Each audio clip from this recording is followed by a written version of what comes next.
The iPhone 13 mini in 2023. Who the thought this was a good idea?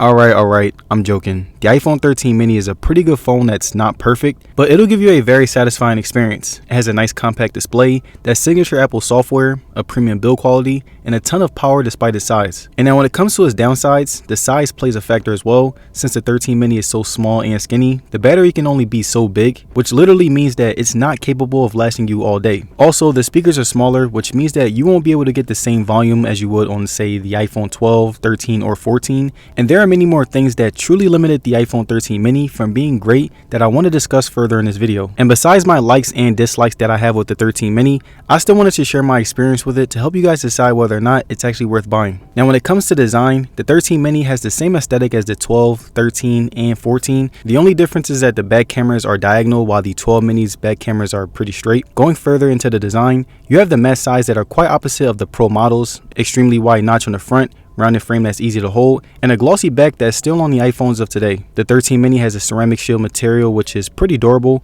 I would say that you can drop it on surfaces like a wooden floor, but be cautious of dropping it on concrete. I personally like using my phone with a case since I'm prone to dropping my phone, and the 13 mini till this day has really good cases across the board. The 13 mini is also very comfortable to hold. It felt very comparable to the 12 mini since they are the exact same size with a rounded frame.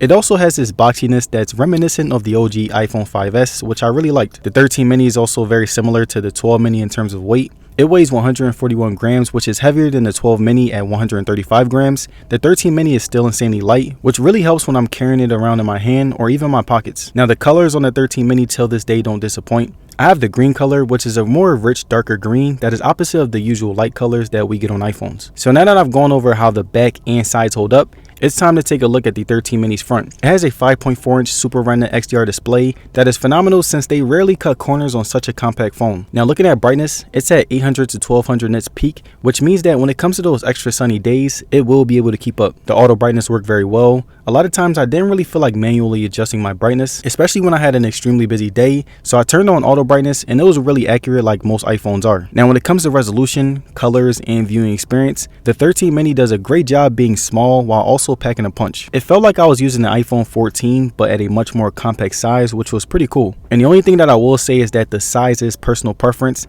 A lot of people will think that it's too small, especially during normal use, so I would say be cautious. And now the 13 mini has a good amount of screen real estate. I felt a good chunk of its 5.4-inch display since the bezels were very small on the sides. And I say good chunk because we have a very wide notch that can be a pain if you're coming from a hole punch camera on an Android. Also, the display was flat, so there was no shortage like on other phones that have curves, but I do wish the mini didn't have a notch. Something else that's unfortunate about the 13 mini's display is that it only has a 60 Hz refresh rate. Most other phones have 120, so that's what I'm used to. But Apple makes pretty smooth 60 Hz displays, and this phone is a couple years old, so I will give it a pass. And when it comes to Face ID, it still works great, very comparable to the 14. It worked well at night, day, and there were rarely times where it would mess up on me, so I can say it still holds up very well. And now moving on to the most important piece of hardware that controls the life of your phone, the iPhone 13 mini has a 2400 mAh battery that is one of the worst batteries that I've experienced, especially when you compare it to phones of today. And even when my battery health was on 100%, I was still getting mid battery life and had to charge it multiple times a day. And again, since the battery can only be so big, I can't really fault Apple or the 13 mini. And if you're the type of user that is on your phone all day, you're scrolling on Twitter 24/7, always taking selfies and posting on the gram, the 13 mini is not for you. But if you are someone who is looking for an extra phone to use for business or just simple social media use, then you won't really have much to complain about when it comes to battery. And when using this as my main phone, I'll usually get around 2.5 to 3.5 hours of screen time with mine. I keep my portable charger on me, and I also charge my phone while I'm driving my car, so that gives you an idea of the battery. Also, quick disclaimer for anyone who has questions,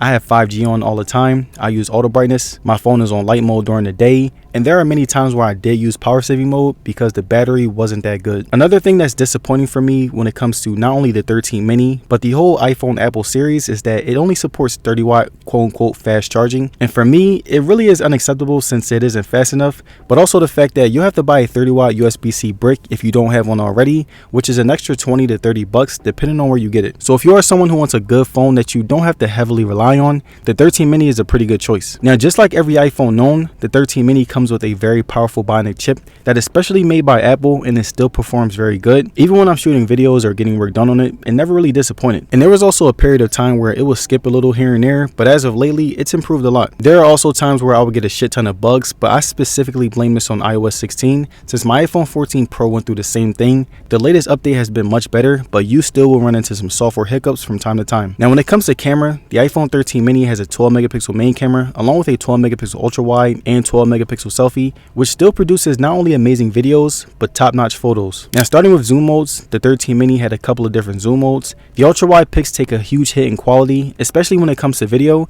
but I don't really want to be too harsh on it since this phone is almost 2 years old. The shutter speed is really fast. Right here you can see me taking pictures of things that are moving fast, and not only does it capture most movements, it still produces a quality picture. Now next up, I will be showing you guys how the camera performs in different environments when it comes to taking pictures. Now looking at some of my outside pictures that I took during the day, the selfies blended realism with accurate colors, the sharpening wasn't too much, and one thing that I've always liked about iPhone selfies is that you can tell that the software is trying to produce the most realistic picture possible while still enhancing many things. The same goes for every other outside picture I took. Many times I'm taking pictures of the sky, trees, the streets, and just random everyday objects, and the photos had this sense of cleanness to them. Taking a look at inside photos, the 13 mini was able to capture everything very nice, and I found the pictures to be slightly less aggressive than the outside photos in terms of sharpness. And now when it comes to shooting video, the 13 mini is one of my favorite cameras to date. I shoot a lot with this phone because not only does it look very clean, but it doesn't really do that stupid micro camera that other iPhones do, and the autofocus works so much better. The video stabilization was really good. Whenever I'm shooting videos, I can use everything handheld, and the movements will be very smooth, which was very impressive. So all in all, I would definitely say that the iPhone 13 mini has a really good video camera that'll give you some consistently good shots. So if you're someone who wants to shoot content or you just want a solid camera, it's definitely got you covered. Also, here are some extra videos that I was able to get. Video tests. It's pretty nice. Oh.